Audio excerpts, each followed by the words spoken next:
Avvalambor assalomu alaykum. Ixtiyor aka, yaxshimisiz? Charchamay keldingizmi aka? Shukr, charchamaylar o'zim ham. Bugun sizga bir qancha savollarim bor. Mayli berib o'tsam? Bemalol. Xo'p, birinchisi, Qo'qon showroomda ustalar va prorablar uchun bo'lib o'tgan master-klass qalay o'tdi aka? Siz fikringiz qanaqa bu borada?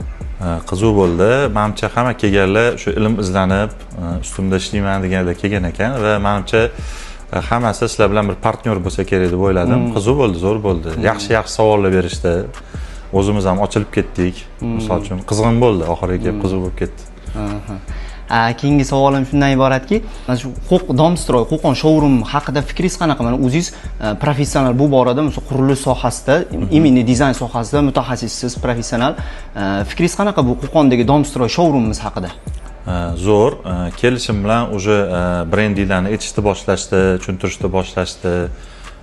Eshitib qoyil qoldim, chunki kichkina shahar bo'lishiga qaramay, ilmiy tomonlama, sistemniy tomonlama, komanda построение tomonlama zo'r tuzilgan.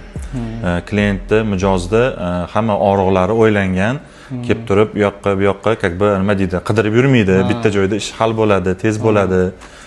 Qaysidir joylarda даже nima deydi, bonuslar bo'lishi mumkin, shuni tushuntirib berishdi. Bu juda ham zo'r. Har bitta ish, biznes bu xalqqa xizmat qilish kerak deb o'ylayman. Bu ham shunaqa o'ylanganligini sezdim. Va yana plus tomoni komandani xushmuomalaligi, ilmga chanqoqligi va shu narsalarni organizovat qilib borishlari juda ham zo'r. Omad tilaymiz.